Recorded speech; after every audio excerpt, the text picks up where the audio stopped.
Okay, are we on? Bendito sea el Eterno. Bendito sea el Eterno. Entonces tenemos hoy la Parashá Hukat, que significa decreto. Y no vamos, ustedes miran a veces que yo pongo ciertos elementos que deseo cubrir a través de la porción, pero a veces no se da, no nos permite el tiempo, o tal vez la dirección que el Espíritu a veces lo dirige a uno no es en esa dirección. Muy bien. El año pasado creo que brevemente tocamos algunos puntos sobre Hukat. No hicimos un profundo estudio, pero creo que este año sí vamos a tratar de cubrir la mayor parte, aunque sea de lo que es la porción en sí. Ok, no tengo mucha escritura del Brit Hadashah, excepto por aquellas que hemos intermezclado con la parte de la Torá. Pero eso es porque quiero cubrir un poquito del entendimiento hebraico, o algo de ellos, porque hay mucho de dónde sacar, hermano. Hay tanta información de que es imposible. Usted me mira que yo traigo estos libros a veces, no es por tratar de jactarme que soy un estudioso ni nada, estamos aprendiendo, pero es para establecer, ¿verdad?, de dónde es que uno saca la información. Y al mismo tiempo porque a veces tengo planes de leer algo del mismo, y por cuestión de tiempo no da el tiempo y no se puede, pero vamos a tratar de hacer lo más que podamos hoy. Entonces, Hukat, necesito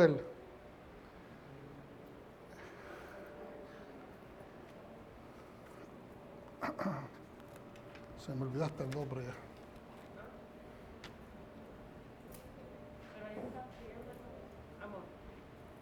Sí, ya lo cambié. Hukat Balak este año. Y puse originalmente nada más Hukat, porque creo que eso es donde nos vamos a concentrar la mayor parte. Sí hicimos un estudio bastante bueno de Balak el año pasado.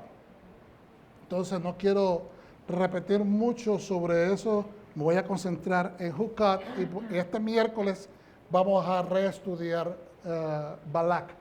Torah, números 19, profetas Maica o Miqueas 5 y pacto renovado Juan 19 y Mateo 21.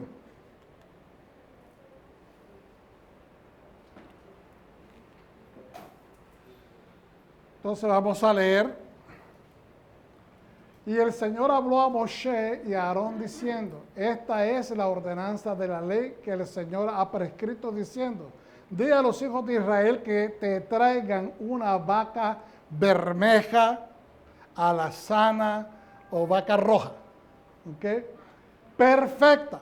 Diga conmigo perfecta. Perfecta. En inglés dice blameless, sin tacha.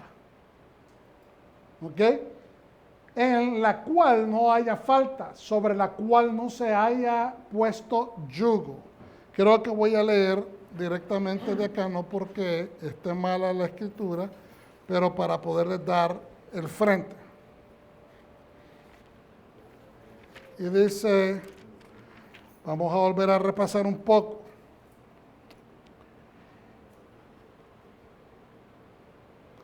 Verso 3. Y la daréis a Eleazar el Cohen. ¿Quién era Eleazar? Era un Cohen, pero es el hijo de Aarón. Y él le sacará fuera del campamento y le hará degollar en su presencia. Y Eleazar el Cohen tomará de la sangre de su dedo y rociará hacia la parte delantera del Mishkan de reunión con la sangre de ella 7 veces. Acuérdense, la vaca se sacrificaba afuera del Mishkan. Por eso es que el Cohen, el diputado le dicen, o el asignado Cohen Gadol, porque acuérdense de que como empieza en el 19, nuevamente lo leo de un principio, Yahweh habló a Moshe y a Aarón diciendo, ¿quién es el Cohen Gadol? Es Aarón. Él es el sumo sacerdote. Pero el que lo reemplazaría inmediatamente después del fallecimiento de Aarón, ¿quién es? Es su hijo, Eleazar, que pasa a ser, o sea, que él es un diputado. En el momento que no está, ya el Cohen Gadol oficial, él es el que lo representa. Entonces se le dan la orden, que, es decir, Yahweh le dice a Moisés y a Aarón que tienen que hacer esto, dile al pueblo que traigan una vaca alazana, una vaca roja, que sea perfecta. ¿Okay? Y se la van a dar a Eleazar para que él vaya y la sacrifique afuera. Pero tiene que ser viendo hacia la puerta. ¿A cuál puerta? La puerta de entrada del Mishkan. ¿Ok? Y entonces, no necesariamente él es el que tiene que hacer el sacrificio. Pero sí, como es parte esencial del proceso del sacrificio, tiene que presenciar, tiene que estar ahí y después tiene que manipular la sangre, ¿verdad? Todas esas personas envueltas llevan un efecto, ya lo vamos a ver. ¿Ah? Una vaca bermeja es alazana o roja. Y Eleazar el Cohen tomará de la sangre con su dedo y rociará hacia la parte delantera del Mishkan de reunión con la sangre de ella 7 veces y hará quemar la vaca ante sus ojos. Fíjense bien, su cuero y su carne y su sangre con su estiércol hará quemar. Es decir, toda. Algunos animales se tenían que destazar, ¿verdad? Y después limpiar sus entrañas. Específicamente sus intestinos tenían que ser lavados. En este caso, todo se tiene que quemar completo. Luego, tomará el Cohen madera de cedro.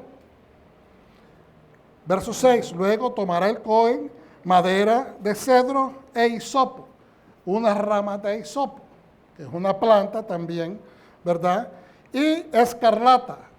Van a poner una tela roja, larga. Y lo echarán en medio de fuego en que arde la vaca.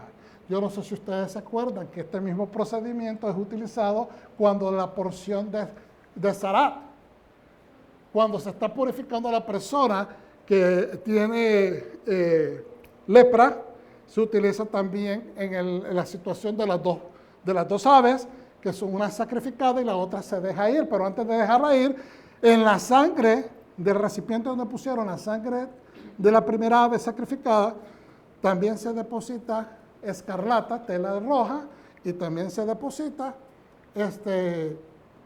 un pedazo de madera de cedro, se hace y también se mete ahí adentro la ave viva y después de hacer todo ese proceso se deja ir. No sé si ustedes se acuerdan de eso, pues prácticamente es el mismo método. Entonces, 7. El Cohen lavará luego sus vestidos, lavará también su cuerpo con agua. Y después entrará en el campamento y será inmundo el Cohen hasta la noche. Antes de entrar tiene que lavarse, porque es un protocolo. Él no puede entrar después de haber hecho todo el sacrificio, haber manipulado la sangre. ¿Okay? Él tiene que cumplir el requisito de hacer una mikvah, una inmersión. Se tiene que limpiar, pero aunque su situación o su estatus de impureza, ¿okay? Él ya se lavó, pero su estatus legal de impureza continúa sobre la vida de él, sobre su existencia. Él, como ya se hizo el mikvah, puede entrar al Mishkan, porque dice que hasta la noche, cuando ya caiga el sol, automáticamente es limpio. Pero todavía se le permite entrar, que es bien interesante. Es sumamente interesante porque acuérdese que al Mishkan, que es el lugar más santo en el mundo, no se permiten entrar impurezas. Pero él cumple el requisito de lavado y por eso se le permite. Y es un sacerdote.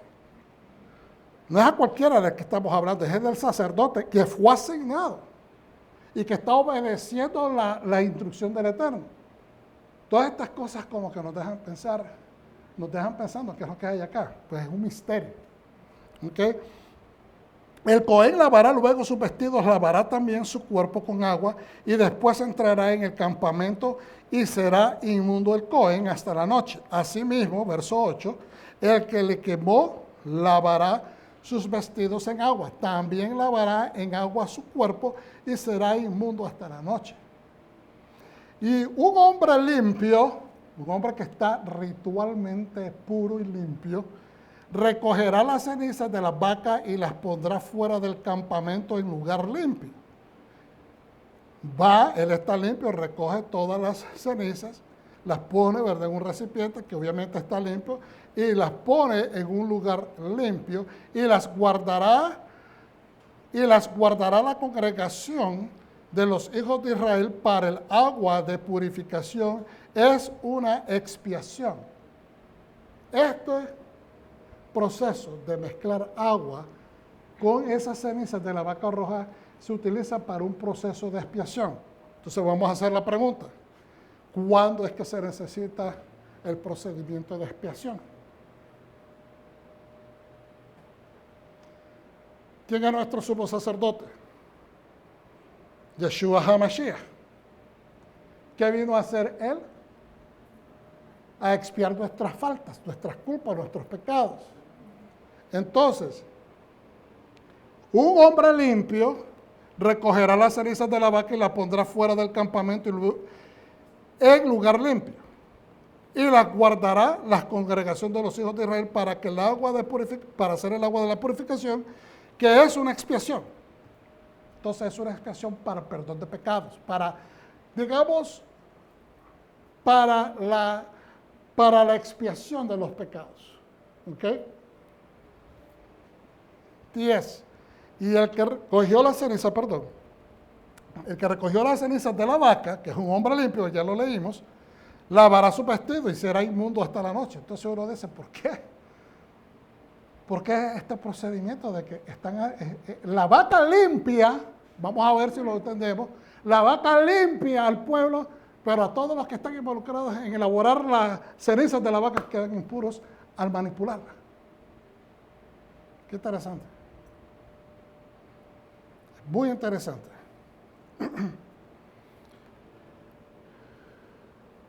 Y el que recogió las cenizas de la vaca lavará su vestido y será inmundo hasta la noche, y será estatuto perpetuo para los hijos de Israel y para el extranjero que mora entre ellos, para los naturales y para los extranjeros. No hay división de personas acá.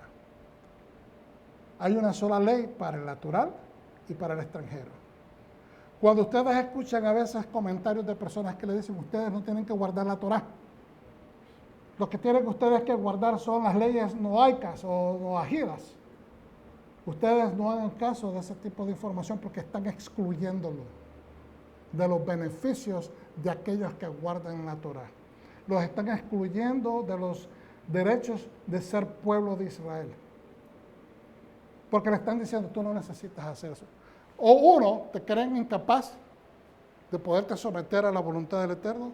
2, que no eres lo suficientemente puro. 3, que estás excluido. No eres una persona que realmente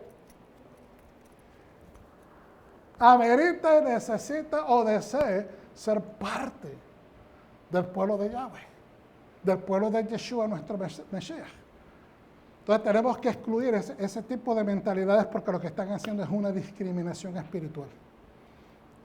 Ok. 11. El que tocare cadáver de cualquier persona será inmundo 7 días. Al tercer día se purificará con aquellas aguas. Va a utilizar aguas mezcladas con ceniza al tercer día. Y al séptimo día será limpio. Y si el tercer día no se purificare, no será limpio al séptimo día. Es decir, si no se purifica esa persona a los 3 días, automáticamente echa a perder el efecto de la limpieza del séptimo día. Tiene que ser una secuencia, se necesitan hacer 2 veces. Esto directamente a mí, no estoy hablando de que esto es una interpretación completa, simplemente quiero que lo consideren. que esto nos habla de dos venidas.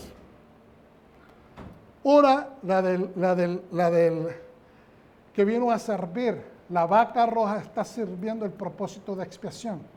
Entonces, Mesías aparece la primera vez como el hijo de Joseph, representando al sufrido, al que viene a sufrir por el pueblo. Entonces tiene que ser, y aparece a la mitad de la semana. Domingo, lunes, martes, miércoles el mediodía de la semana, por decirlo de esa manera, es el cuarto día, aquí dice el tercero. Pero el punto que estoy tratando de hacer, y tal vez no hay conexión, si usted no la mira está muy bien, pero mi punto es el siguiente, de que Mesías aparece de esa manera a mitad de una fiesta como la que es de Sukkot, que dice que Él se manifiesta a mitad de la fiesta. El tercer día y medio es la mitad de la semana, ¿ok? Y luego aparece el séptimo día, que es cuando se completa la semana. El séptimo día sería en el Shabbat. Entonces la persona dice que tiene que completar esa, no necesariamente tiene que caer en Shabbat, dependiendo de cuándo es que empezó su purificación. ¿Me está entendiendo? Pero mi punto es de que esto te habla de dos principios dentro de lo que es el entendimiento mesiánico, que el Señor se va a manifestar dos veces. ¿Ok? Y la segunda es tu redención completa, porque aunque te hayas purificado a los 3 días o 3 días y medio, un ejemplo, tú tienes que purificarte en el séptimo también. Es decir, nosotros somos redimidos en la primera visita del Mesías, pero nuestra redención final, nuestra redención completa, es hasta cuando Él venga de regreso. ¿Estamos entendiendo? Porque muchas personas que predican el salvo, somos siempre salvos, eso no aplica, bíblicamente no está establecido. ¿Okay? Nuestra redención completa, y Él nos habla porque tu redención final está a punto de llegar. Cada vez que miremos estas cosas, que miremos al cielo, porque de ahí es donde viene tu redención final. Ok, continuamos. Espero que estoy haciendo sentido. El que tocare el cadáver de cualquier persona será inmundo 7 días. El tercer día se purificará con aquellas aguas y el séptimo día será limpio. Y si el tercer día no se purificare, no será limpio al séptimo día. ¿Okay? Todo aquel que tocare cadáver de cualquier persona y no se purificare, el Mishkan de Yahweh contaminó, y aquella persona será cortada de Israel, por cuanto el agua de la purificación no fue rociada sobre él, inmundo será, y su inmundicia será sobre él. Esta es la Torá para cuando alguno muera en la tienda, cualquiera que entre en la tienda, y todo el que esté en ella será inmundo 7 días. Yo sé que a veces se nos hace un poco difícil entender estas cosas porque no conectan con nuestras tradiciones. ¿Me está entendiendo? Si, por ejemplo, se le muere un familiar a uno y uno entra a esa casa, todas las personas que están en proximidad de ese cadáver están ritualmente inmundos. Yo no estoy diciendo que se les pasó una enfermedad, yo no estoy diciendo que la persona adquirió la enfermedad de la cual murió la persona que está ahí. A la larga la persona ya estaba viejito, no tiene nada que ver.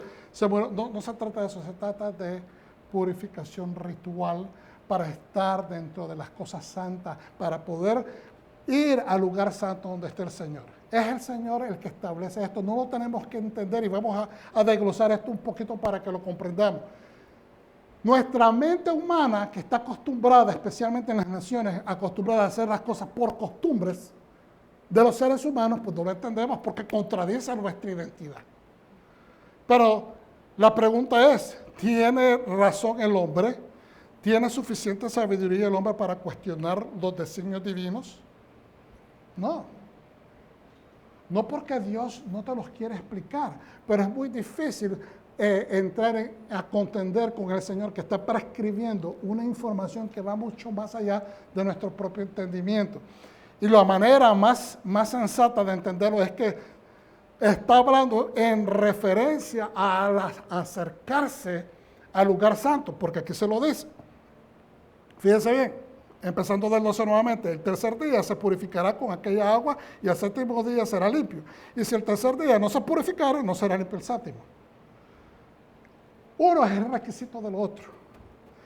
13. Todo aquel que tocare cadáver de cualquier persona, no importa si es familiar, extranjero, familiar extendido, amigo, o puede ser un sacerdote inclusive, y no se purificare, el Mishkan de Yahweh contaminó. ¿Okay? No el campamento israelita, porque a usted no se le excluye porque usted falte, porque tenga una falla de su campamento, de su familia, de su comunidad. Pero en referencia a la proximidad a entrar, está hablando de aquellos que tengan que tocar, aquellos que tengan que oficiar, aquellos sacerdotes, aquellos levitas que tengan que hacer algo en la comunidad y después quieran regresar al Mishkan, no pueden. Tienen que purificarse primero.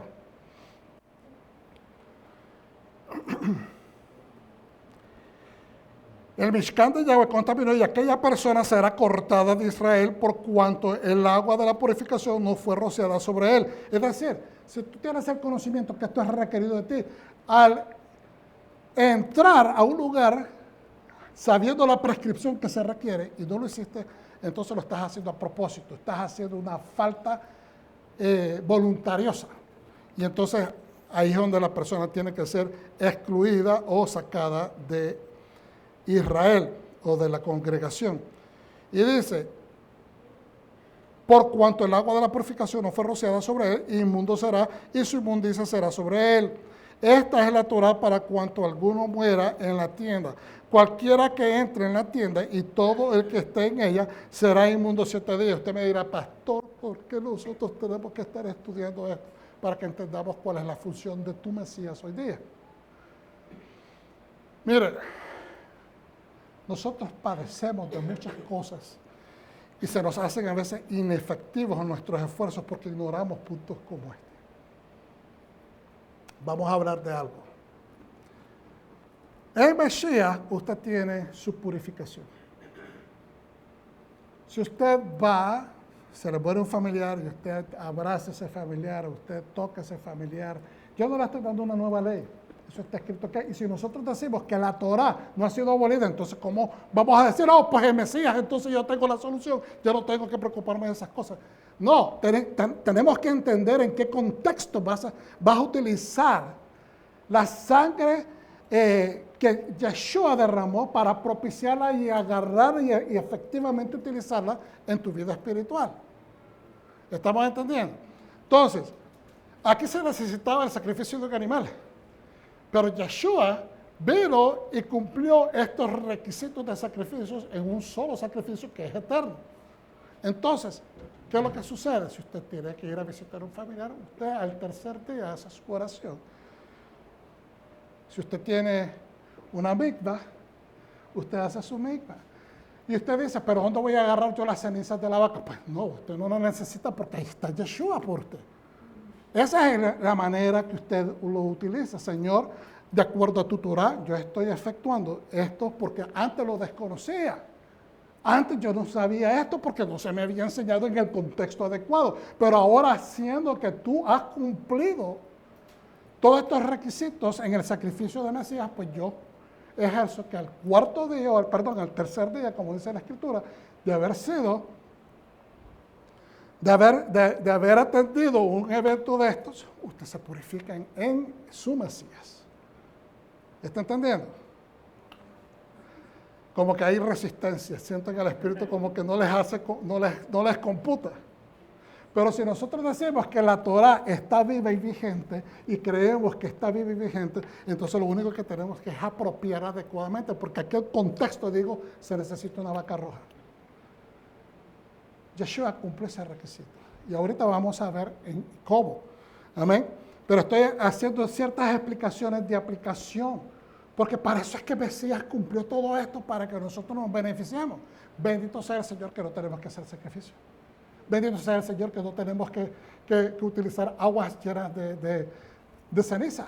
Porque la evidencia de su sacrificio está acá. Podríamos de una forma metafórica decir, aquí está la ceniza de las pruebas. Se habló de él, se profetizó de él, lo cumplió él.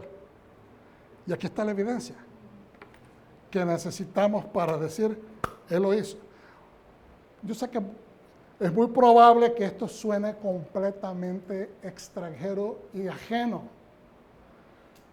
pero si está viva la Torá, ejecutémosla exactamente como nos indica la palabra. Simplemente haciendo la transferencia de los valores espirituales, utilizando al Mesías y su sacrificio como lo suficiente para ejercerlo. Ahora,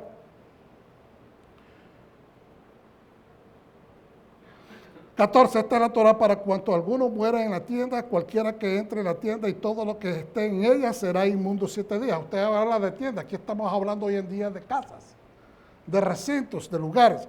Y toda vasija abierta cuya tapa no esté bien ajustada será inmunda.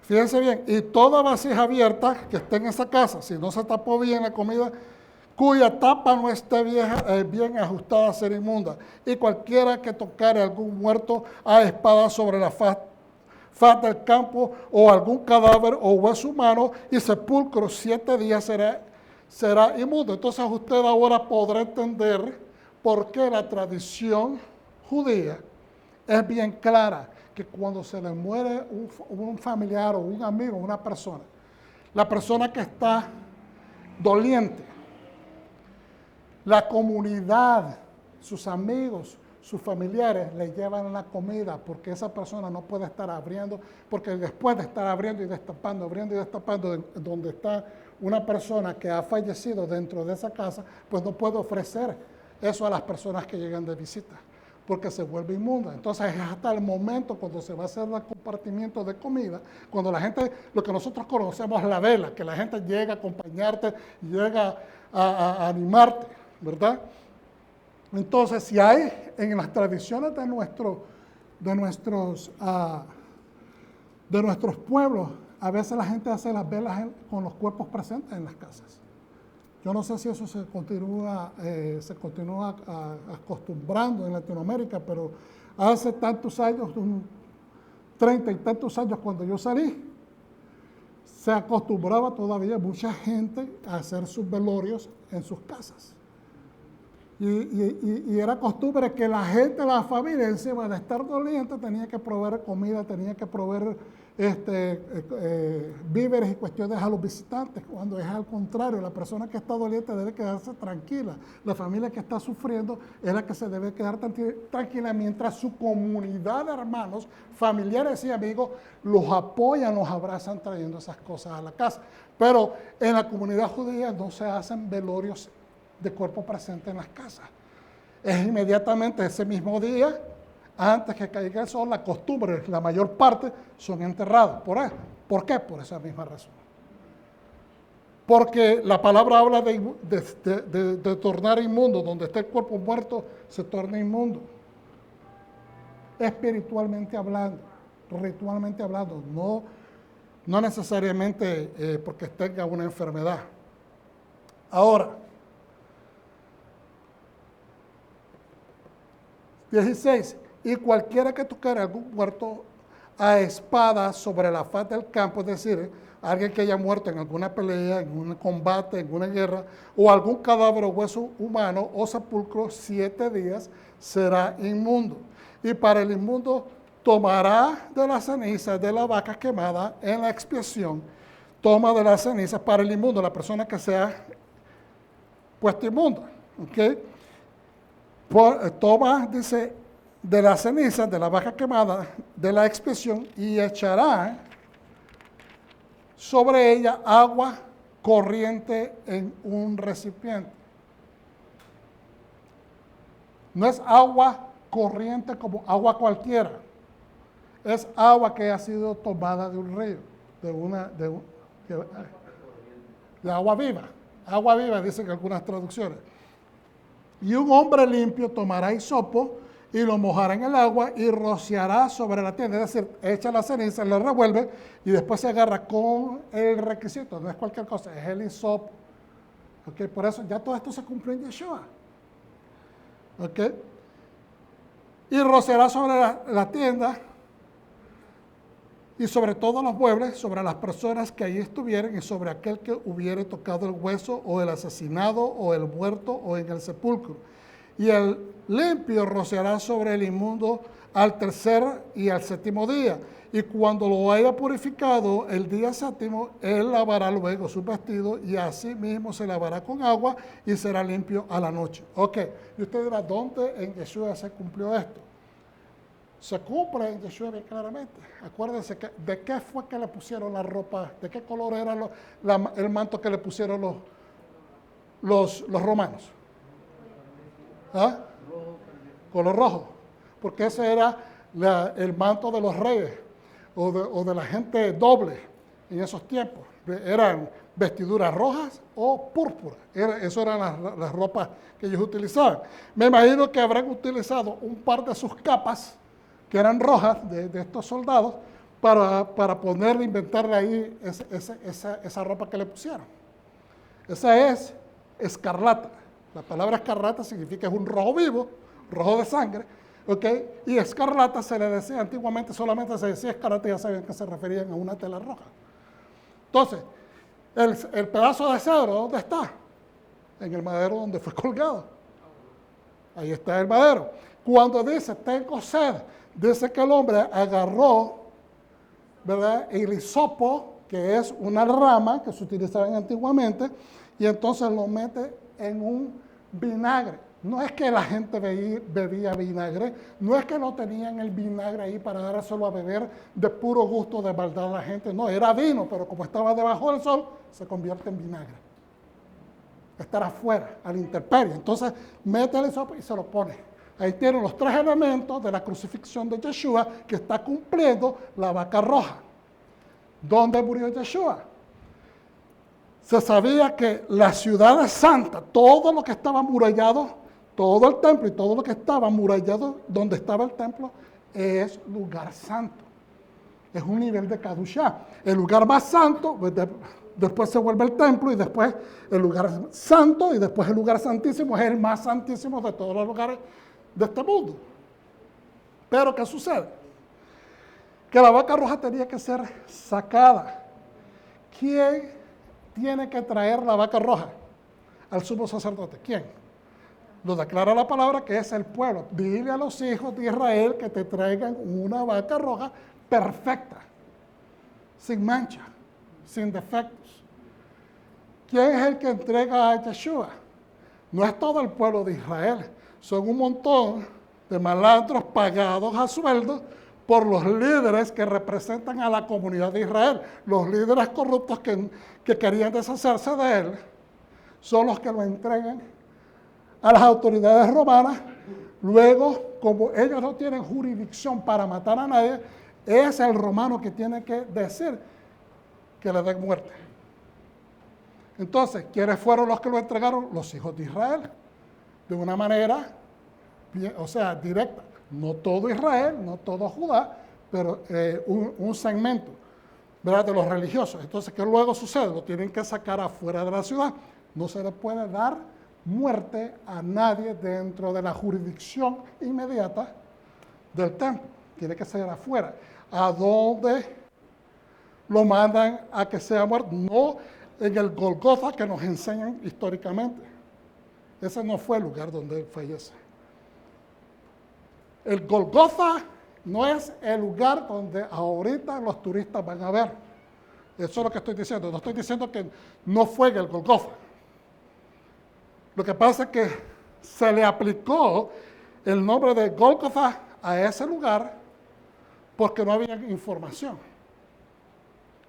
Pero se entiende que la vaca roja es sacrificada en el Monte de los Olivos. ¿Ok?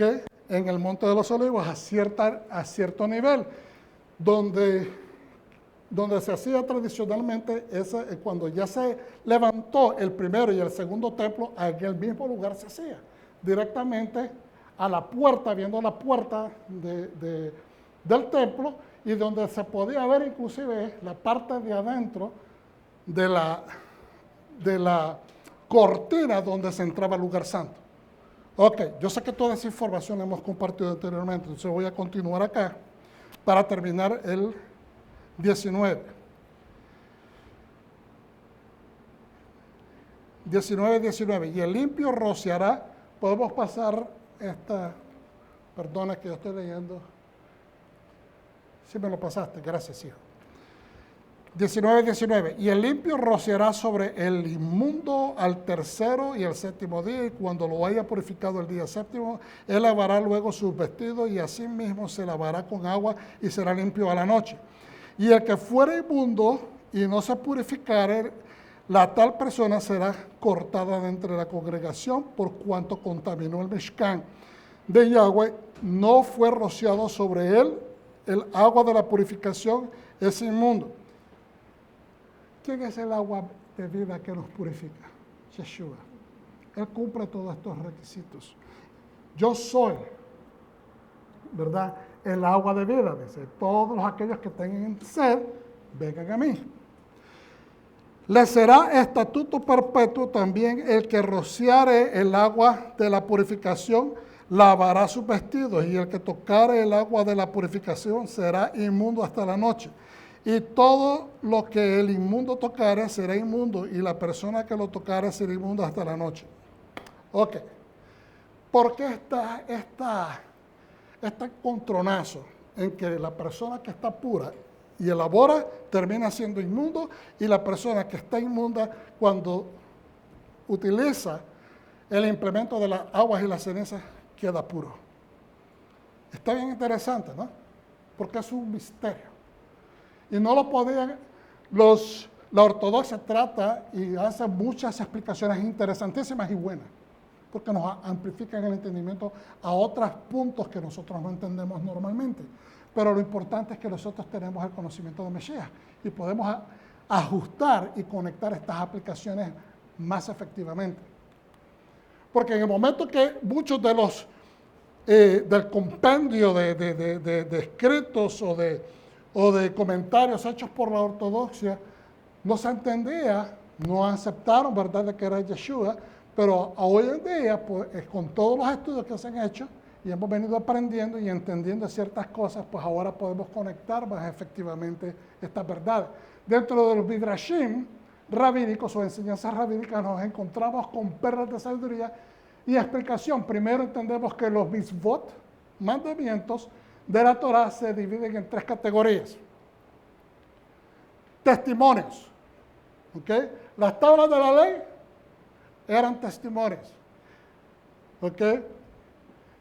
Si una misma cumplir es un mandamiento, hacer una misma es cumplir un mandamiento, testifica un evento histórico o algún aspecto de nuestra emuná o fe, es llamado testimonio. Ejemplo, son las mismas de observar el Shabbat, la cual atestigua nuestra obediencia al Todopoderoso. El Shabbat, guardarás el sábado, es un mandamiento. ¿Ok? No lo cuestionamos, es el día que Él designó. No lo podemos cuestionar. Es el día que Él santificó.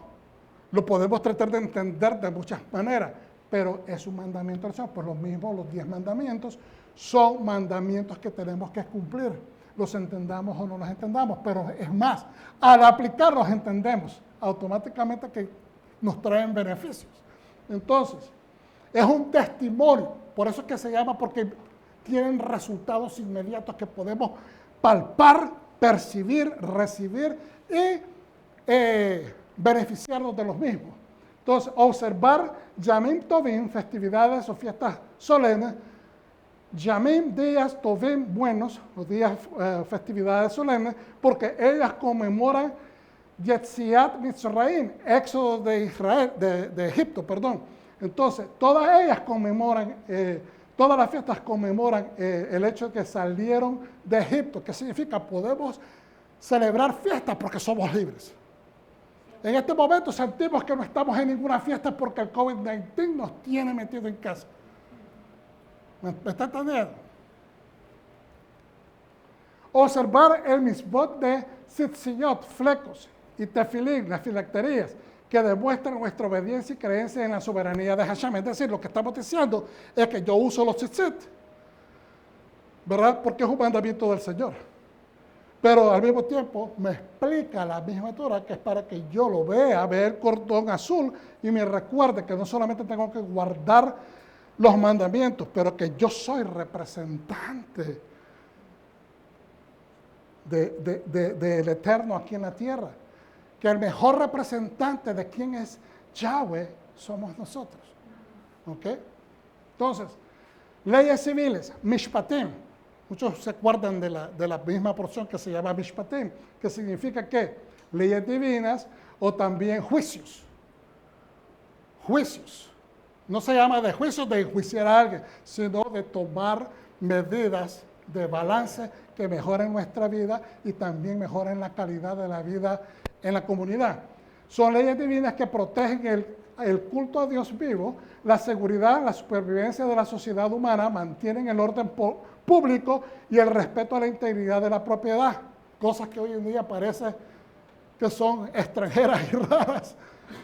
Increíble que en los Estados Unidos estemos hablando de gente que se mete en lugares a incendiar, a robar, a matar y a destruir por simplemente tratar de traer justicia, lo cual es completamente un encontronazo directo. No estamos hablando de que no hayan injusticias que se deben de protestar, no estoy diciendo eso, ni tampoco quiero ser insensible al dolor ajeno, pero estoy hablando de que hoy en día estamos viendo de que hay una especie de movimiento que no quiere respetar las leyes divinas, por ejemplo, que demos culto al Dios que nosotros creemos que es el creador del universo, que se nos prohíba asistir a la iglesia, ¿verdad? Y que se extermine la seguridad, la sobrevivencia, la economía. Hay mucha gente que está sufriendo, que la sociedad humana está siendo afectada, mantienen el orden público. En este caso, si no hay justicia, ¿cómo podemos determinar qué es desorden público y qué es orden público? Y el respeto a la integridad de la propiedad, el derecho a la vida, ellas incluyen, por ejemplo, la prohibición de robo y asesinato.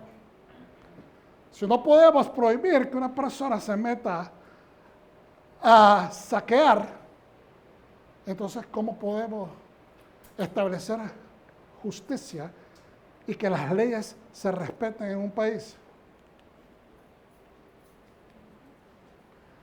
Están los decretos y ordenanzas divinas, la categoría Hok, de donde viene la palabra Jucat. Hok, diga conmigo Hok. ¿Okay?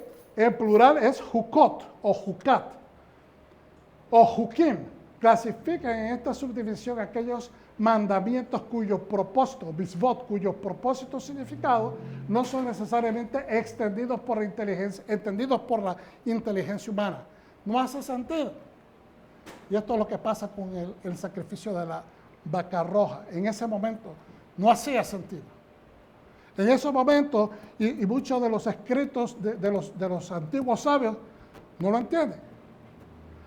Aún aunque Yeshua ya había padecido en el año primero de nuestra era. Pero ellos no aceptaron a Yeshua, no indagan sobre el asunto, no lo estudian, por lo tanto no lo ven. Entonces, pero hay misfots que no se pueden entender con la inteligencia humana. No es decir que no hay inteligencia para entender siempre, pero a veces es la inhabilidad, la frustración, la inflexibilidad, la desobediencia y la falta de voluntad de querer entender estas cosas. Por eso que no nos podemos encerrar a solamente una forma de pensar. Por eso es importantísimo que no es que tratemos de zarandearle el marco de conocimiento del cual usted se ha suscrito, porque a ese mismo marco de conocimiento estaba suscrito yo. Pero es importante que salgamos de eso para ver otras cosas mejores.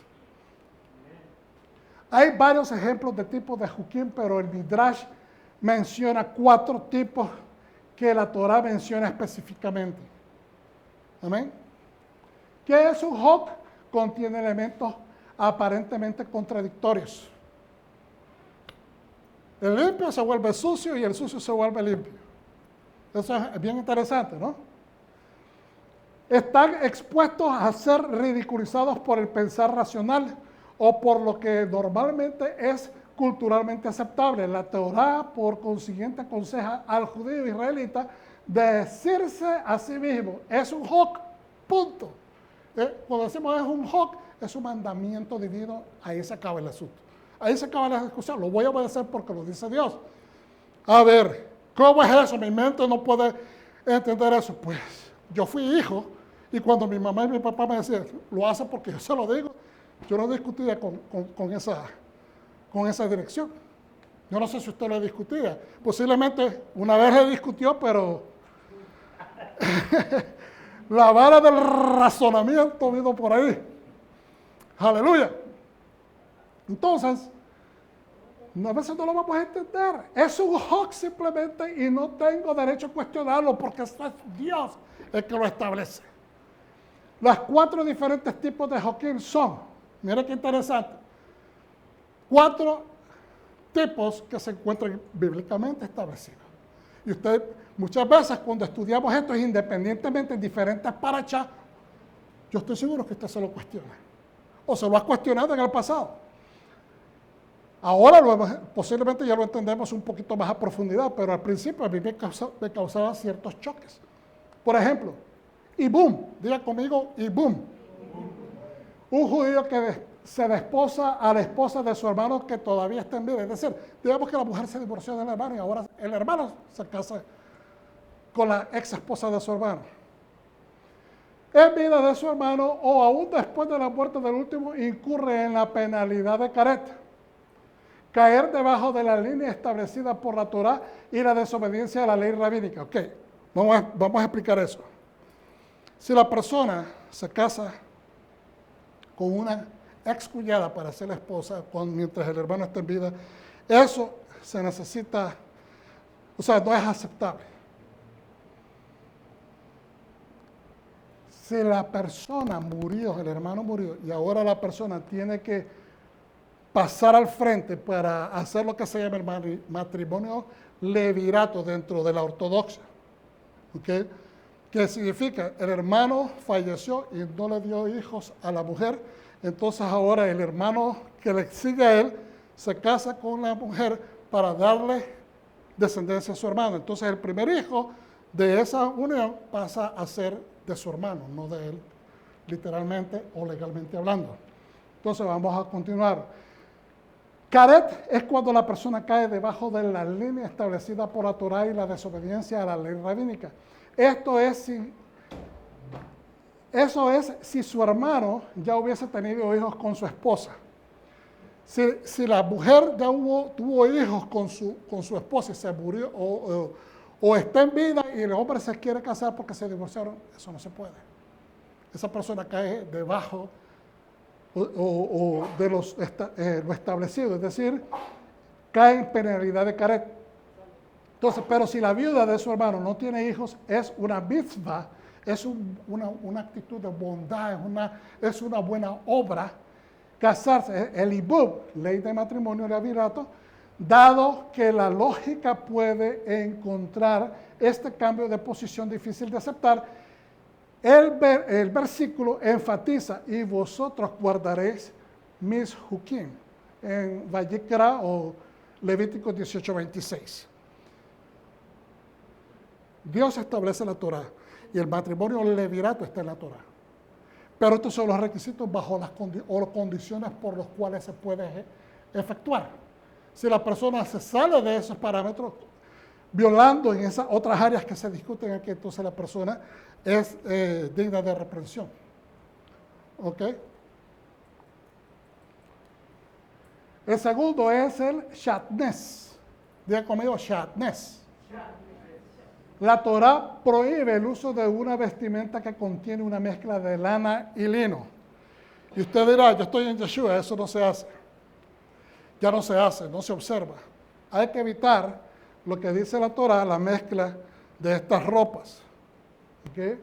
Especialmente si usted tiene ropa mezclada entre lino y algodón y hay una tormenta, yo no le aconsejo que ande caminando debajo de una tormenta o una rayería con ese tipo de combinación, porque eso atrae cargas eléctricas. ¿Okay? Por eso, cuando usted a veces pisa algunas fabrics, algunos tipos de telas, también la fricción provoca esa, lo que se llamamos nosotros estática, ¿right? Y son descargas eléctricas. Entonces, hay muchas razones por las cuales el Señor dejó estas cosas en su sabiduría. En aquellos momentos no se podía poder explicarle científicamente muchas cosas al pueblo, pero hay otras razones que no tengo el tiempo de discutir, pero mire lo que dice. La Torá prohíbe el uso de una vestimenta que contiene una mezcla de lana y lino. No obstante, es permisible usar una vestimenta de lino a la cual tzitzit de lana son fijados. Los tzitzit se pueden poner, pero es la mezcla de la tela, ¿ok? Que no debe contener ambas, lana y lino al mismo tiempo. Para que nosotros nos cuestionemos esta excepción, la Torá declara concerniente a la mitzvah del Shatnez: vosotros mantendréis mi jukim. Es decir, cada vez que el Señor cierra una serie de mandamientos y dice, y ustedes van a cumplir mis mandamientos, te está diciendo aquí no hay opción. Entonces, alguna persona puede decir, es que Yeshua, yo no tengo que observar esto. Yeshua es la Torah viviente, él la obedeció. Nosotros tenemos que seguir el ejemplo de él. Y si la Torah está escrita, pues entonces, ay, ahora tengo que ir a mi closet a buscar toda la ropa que tenga esa mezcla y la voy a botar. Eso ya es discreción suya. Usted tiene el mandamiento. Ahora, tercera, Seir la Azazel. Seir la Azazel. El macho cabrillo de Azazel. El sumo sacerdote pone sus manos sobre la cabeza del animal y transfiere los pecados de la nación de Israel sobre él. ¿Okay? Luego es enviado a la muerte como parte del servicio de Yom Kippur. Purificaba a toda Israel de sus pecados mientras impurificaba a la gente que lo llevaba. Esta ley es por consiguiente llamada un hok eterno también. Esto es algo que se lleva. ¿Por qué Dios lo estableció de esa manera? No lo entendemos. Simplemente es un hok, es un mandamiento que lo tenemos que observar. Yeshua cumple el requisito de los 2 cabritos. ¿Okay? En la transacción que se hace, y esto yo lo explicaron rapidito, está Barrabás y está Yeshua, el Hijo de Dios, y está Bar-Abás, el Hijo del Padre. Eso es lo que significa el nombre Barrabás. Entonces usted tiene el Hijo del Padre, que es un desobediente, no porque sea un mal judío o sea un asesino, no, es un rebelde judío que quiere la liberación de Israel. Y obviamente que la ley, que es Roma, lo mira como un rebelde, un asesino, un matón, porque se está rebelando en contra del régimen que lo está oprimiendo, del reino o el imperio que lo está oprimiendo. Entonces, obviamente, ante los ojos de esa ley, él pasa a ser un delincuente, pero lo que era un nacionalista judío. Entonces, está viendo las 2 perspectivas diferentes. Entonces, él es Bar-Abás, hijo de Abba, del Padre, y aquí está Yeshua, el Hijo de Dios. Ahí tiene los 2 judíos y tiene a los 2 cabritos siendo representados. ¿A quién le impone la mano el sacerdote? Cuando le dice, que lo miramos la semana pasada, cuando le dice el sumo sacerdote Caifás, a un solo rey tenemos nosotros y ese es César. Ahí él desechó a Dios como su rey. Él no debió haber dicho eso jamás, siendo el sumo sacerdote de Israel. A un solo rey tenemos, que es César. Entonces en ese momento hace de que a este crucifícalo. ¿Okay? Entonces cuando él se lo entrega, él es el que le está poniendo las manos, no literalmente, pero lo está haciendo espiritualmente hablando. Y entonces le dice, y él después dice aquellas palabras, hablando horas antes, es mejor que muera uno y que no muera mucha gente del pueblo. ¿Ves? Él está tomando la decisión del pueblo por el pueblo y está entregando la vida de Yeshua a las manos de los que lo van a ejecutar. Dice, la cuarta es Pará Adumá, que es la vaca roja. Las cenizas de la Pará Adumá purifican a un judío, a un israelita que está temé, impuro. Diga conmigo, temé, impuro. Mientras vuelve temed a todos los que se involucran en la preparación, dado que esto también desafía la lógica. Lo contradice a uno. Por eso es que dicen los sabios que esto puede ser materia para que los herejes te digan, esto es pura historietas de niños. Estas son cuestiones de magia, ¿cómo se dice? Historietas de hadas y de magia. ¿Ok? ¿Por qué? Porque contradice la lógica. La Torah presenta el tema con las palabras, nuevamente, este es el Jod de la Torah. Está en el 19.2, nosotros debemos aceptar la mitzvah como una ordenanza divina. Okay. Los hukim no son leyes sin razón, hermano.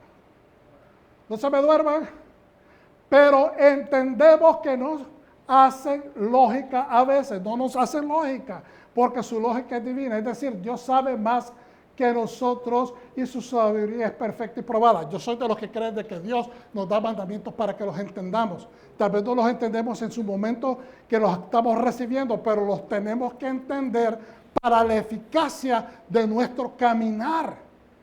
Tenemos que caminar entendiendo lo que Dios quiere de nosotros. No lo vamos a entender todo inmediatamente, pero tenemos que entender que un día lo vas a entender. ¿Estamos entendiendo? Entonces, acá, es decir, Dios sabe más que nosotros. ¿Acaso su palabra no lo declara en Jeremías? Que sus pensamientos, o en Isaías, que sus pensamientos son más altos que nuestros pensamientos. ¿Amén? Amén. Entonces, su sabiduría es probada. Los sabios de bendita memoria, eruditos de nuestro pueblo, pudieron comprender algunas de ellas. Así, la racionalidad tras la ley de la paraduma le fue divinamente revelado a Moshe. ¿Y por qué Moshe? Porque dicen los sabios de que Moshe hizo la primera paraduma, el sacrificio de la primera, no lo dice la Torah, pero los escritos, ¿verdad?, de los sabios dicen de que él hizo su primera paraduma en el segundo día en el segundo año, perdón, de estar en el desierto. No sé por qué se me trabó ahí la palabra. En el segundo año de estar en el desierto, desde ahí se empezó a ejecutar la primera vaca roja. Y han habido hasta este momento 9 en la historia. La 10ª es la última que se va a ser identificada para que sea sacrificada en el tercer templo. A ver, póngame atención, le voy a decir algo. Yo sé que usted entiende que el tercer templo se tiene que edificar, que el tercer templo ya están listos para prepararlo, que ya estamos cerca que Mesías viene, todo eso ya lo sabemos. Pero la 10ª vaca roja tiene que ser identificada. Ahora, en el momento que digan que han habido muchos prospectos ya, exactamente aquí en Texas hay un lugar donde los están criando, no se sabe dónde porque es un secreto. ¿Okay? Y esas vacas, creo que han identificado como 13 en los últimos 10 años, han sido desechadas porque no se pueden encontrar 2 pelos blancos juntos. Puede encontrarse uno, pero 2 pelos blancos juntos la descarta. Tiene que ser pura, roja. O sea, no es que no va a tener un pelito blanco, hermano. Es que no se pueden encontrar 2 pelos blancos juntos. Entonces, eso habla de que es la vaca preparada para eso. Entonces, esto es lo que usted quiero que le ponga atención. Si la vaca hoy es identificada, pero pasan 4 años de aquí y el Mesías no ha venido, y no ha empezado, mejor dicho, la edificación del templo, significa que esa no es la vaca. ¿Me está entendiendo? Porque la vaca que se va a sacrificar ahí, por la palabra, tiene que ser de 3 años. 3 años. ¿Por qué? Por el precedente que se establece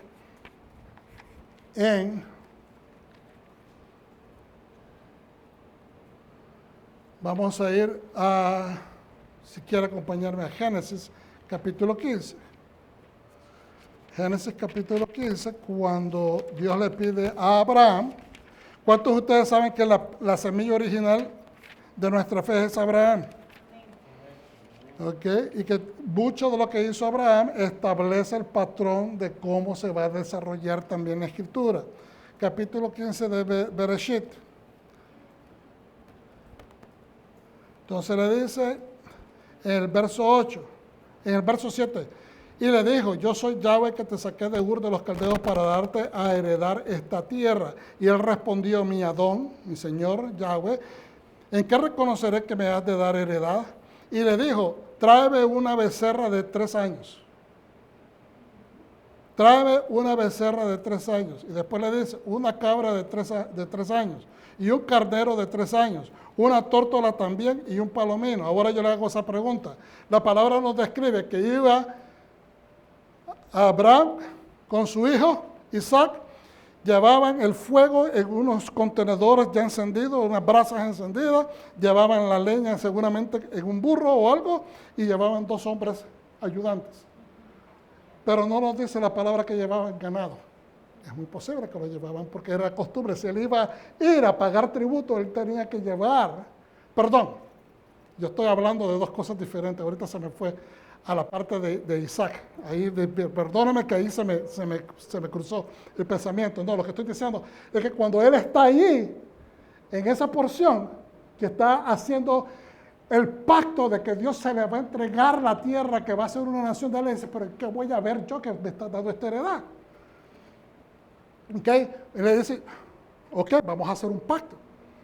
Tráeme estos animales para que, y los vas a partir, los vas a poner mitad y mitad para así, y vas a poner en esta posición, y yo voy a pasar por ellos.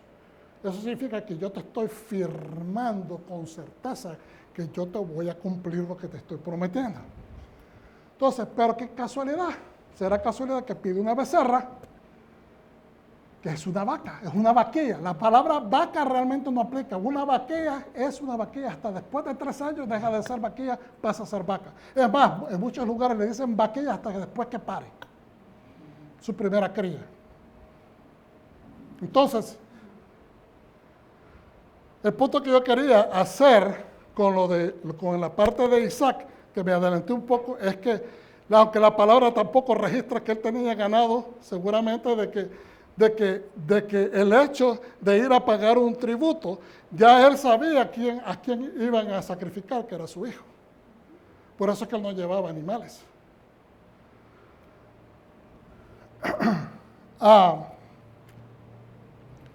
No sé si queda claro, hay ese precedente y nada más lo quería compartir con ustedes. Por otra parte, el rey Shlomo, quien investigó las razones tras este mandamiento y encontró explicación, no encontró, debería ser explicaciones para este en sí, encontró explicaciones para muchas, pero no para este. Por eso él manifiesta diciendo, dije que sería sabio, pero esto está muy lejos de mí, está más allá de mi alcance. El rey Shlomo descubrió que para las bestias del shohet, del destace, o matanza, o el rastro, como decimos nosotros, o la faena de sacrificios rituales en el templo, debe cortar la tráquea y el esófago, pero para las aves, dice, nada más se necesitaba cortar uno de estos órganos. Para los animales grandes, los mamíferos se tenían que cortar completamente el cuello, o sea, prácticamente cortar el esófago y la tráquea. Pero para los animales pequeños, como las aves, solamente uno era necesario para completar el sacrificio. No obstante, él confesó, yo pensé que alcanzaría sabiduría por ella. El entendimiento de la misma o de este mandamiento de la adumá, de la paradumá o de la vaca roja, está lejos de mí. Lo vuelvo a repetir, eso está en Eclesiastés 7:23. Para entender la palabra del rey Shlomo, exponemos el alcance y profundidad de su conocimiento. ¿Dónde? En lo que él dice, y Dios dio a Shlomo muchísima sabiduría y entendimiento y amplitud de conocimiento como la arena que está en las orillas del mar. Es decir, este es el hombre considerado uno de los hombres más sabios en el mundo en nuestra historia. Y no pudo alcanzar a entender las razones de la para adumá, de la vaquilla roja. ¿Por qué? Porque era un secreto, hermano, que estaba concealed, estaba guardado para nuestros tiempos. Es más, muchos de los estudiosos de la antigüedad, hasta en este reciente siglo, es que se ha venido entendiendo o de los últimos 50 años, la conexión entre la pará adumá, la vaca roja, y el sacrificio de Yeshua, porque no existen otros escritos en el pasado que testifiquen de que así se estudió a profundidad. Había un problema de que Yeshua es varón y la vaquilla es hembra. Entonces muchas personas no pueden hacer la conexión porque están parados en la cuestión del género, de que uno es masculino y el otro es femenino. No tiene que ver nada cuando usted está tratando de decir que del costado de Yeshua se abre para que nazca una nación, para que esa grieta que se abre es una incisión, es una cortadura donde se injerta. Él está representando a Israel, el Israel perfecto, el hombre que Dios escogió, el segundo Adán perfecto. Entonces, cuando Él abre, es ahí donde las naciones se injertan. ¿Okay? Ese es el árbol perfecto, el árbol común del bien común de Israel, el Mesías. Entonces, al decir que Él está dando a luz a las naciones, no solamente está reanudando el pacto para Israel, lo está reanudando, pero está abriéndolo para las naciones del mundo. No solamente nos está abriendo la puerta, sino que nos está haciendo nacer de nuevo. Y la única, digamos, es una hembra la que da a nacer. Es la hembra la que tiene en sí, en su cuerpo, la capacidad de dar a luz, o sea, de llevar la semilla. Pues obviamente, él siendo el Hijo de Dios tiene la capacidad de poder dar a luz a una nueva nación espiritualmente hablando, cuando es injertada a la Torá, que es Él. Él es la Torá y Él nos injerta a ese árbol de vida. Este versículo nos asegura que la sabiduría de Shlomo era equivalente a la sabiduría colectiva del pueblo judío, que eran tantos como la arena de la orilla del mar. La capacidad de su intelecto era superior a aquella de todas las personas y por consiguiente él podía entender lo que estaba en la mente de cada uno. O la mente colectiva, podríamos decir. Los rabinos dicen que hay tres tipos de leyes. Los mandamientos que el hombre nunca pensó o pudo haber ideado por sí mismo, que esos son, por ejemplo, los 10 mandamientos. Porque si ellos hubiesen podido pensar en eso, lo hubieran ejercitado y no hubiésemos tenido que, o Moshe, subir al Sinaí para recibir los 10 mandamientos. Los hukim que los mandamientos que el hombre nunca pensó o pudo haber ideado por sí mismo, están los hukim que Dios dio y que el intelecto del hombre puede entender, puede haber ideado por lógicos o lo puedo haber pensado son lógicos. Estos mandamientos me los da Dios y hace sentido, se aplica adecuadamente a mi vida. Y están los estatutos, ordenanzas e instrucciones que el hombre ha sacado de los mitzvot para cubrir otras áreas u otras grietas. Es decir, se ha inspirado en estos otros mandamientos de Dios, pero dice, no existe algo que cubre esta área de vida, entonces ellos hacen decisiones y ordenanzas basadas en esas ideas. Los sabios continúan diciendo que el mitzvah de la vaquilla alazana, ahí está mal escrito, o vaca roja, es de todos los mandamientos decretados por el Eterno, el que está más allá del entendimiento humano. Ellos preguntan, ¿cuál es el propósito de este mandamiento? Estamos hablando de pensamiento de los sabios, que no tienen la revelación del Mesías. Hoy podemos entender que hay un elemento sorpresa.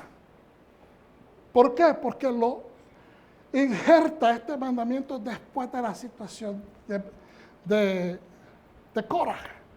¿Cómo es posible de que esto surja así de repente, después del capítulo 17 y 18, que están hablando de autoridad? ¿Quién tiene la autoridad? ¿Quién es el líder y quién es el sumo sacerdote? Y de repente se injerte este mandamiento que aparenta no tener razón. Entonces, ellos preguntan, ¿cuál es el propósito? Bueno, uno es el elemento sorpresa, puesto que los mandamientos es injertado de manera paradójica.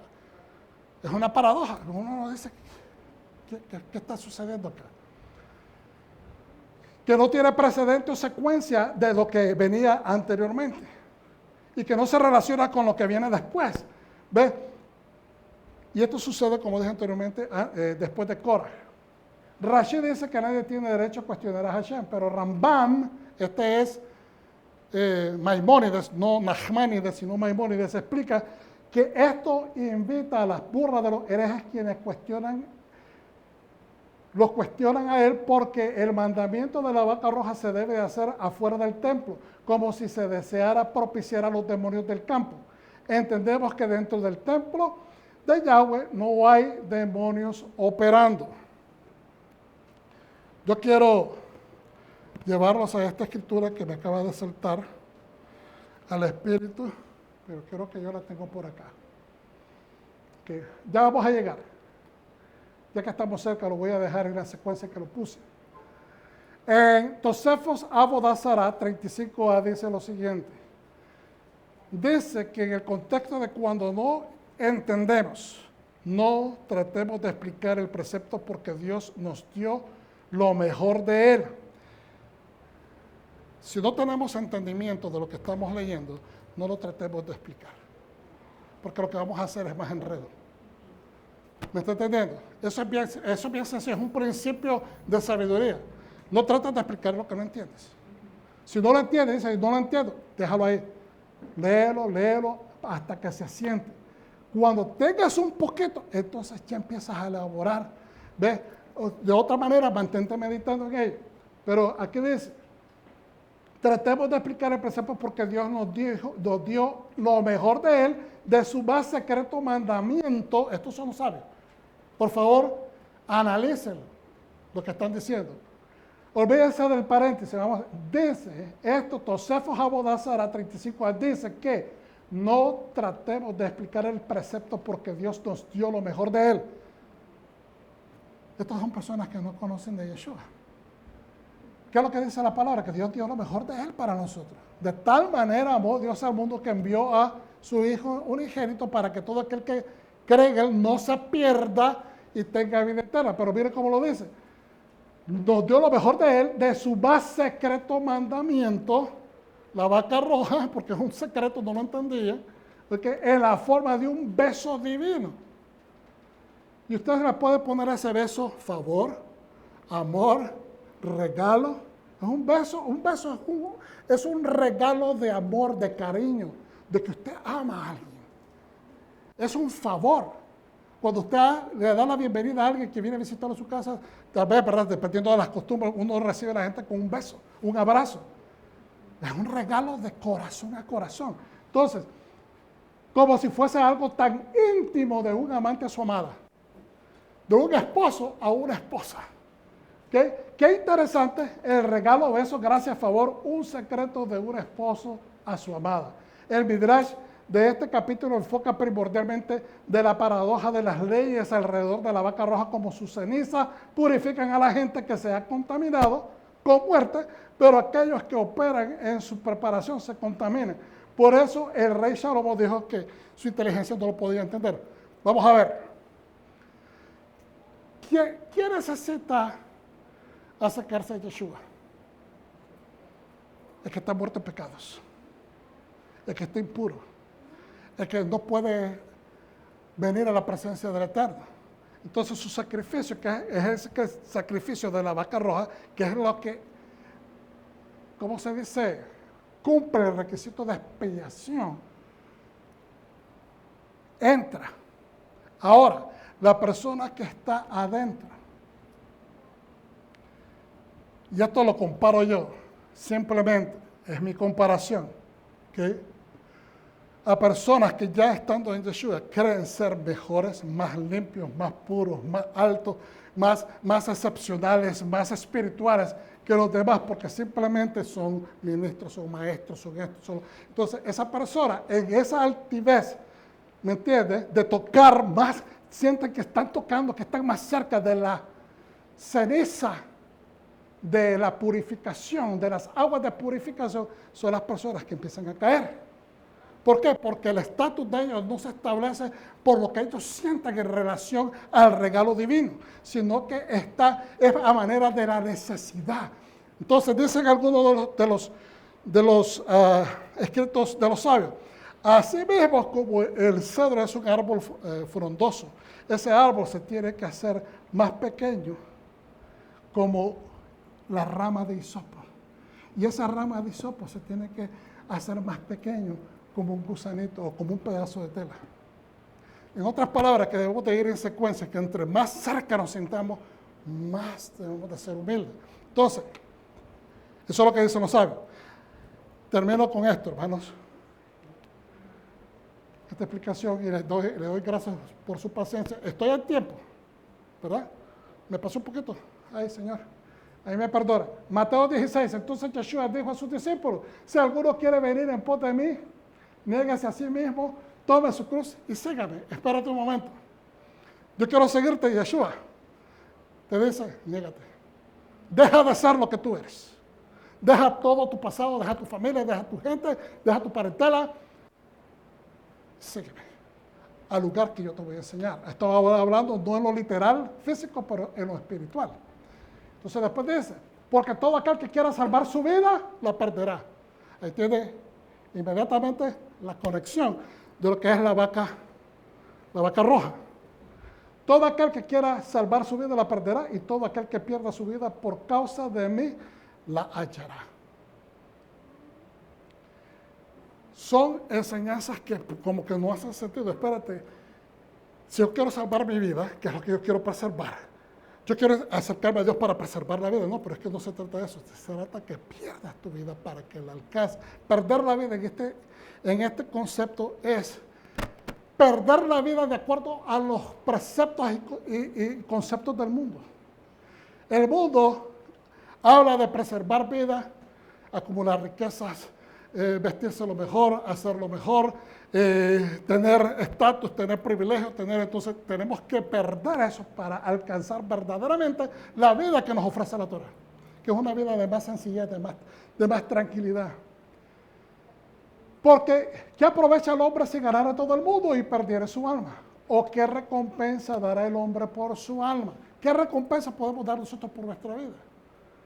Porque el Hijo del Hombre vendrá en gloria de su Padre con sus ángeles y entonces pagará cada uno conforme a sus obras. Las obras que Dios quiere que nosotros alcancemos no son las nuestras, no son de acuerdo a los preceptos humanos. Él quiere que alcancemos las obras de la Torah, que para el concepto humano, ser una persona que sigue a Dios es de tonterías. Usted está creyendo en cosas que no existen. Usted cree en un Dios que no existe. Usted está perdiendo su tiempo. Eso es lo que te dice el mundo. De cierto digo que hay algunos de los que están aquí que no gustarán la muerte hasta que haya visto al Hijo del Hombre viniendo en su reino.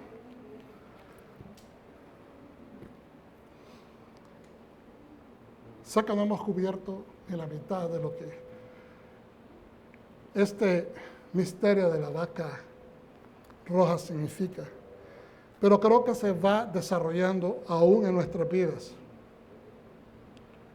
Creo que se trata de no solamente de una negación, porque no solamente es negarse a sí mismo, pero también en el proceso de adquirir la vida que Dios quiere que sepamos entenderla, que aceptemos que lo que estamos recibiendo de parte de Dios es lo mejor.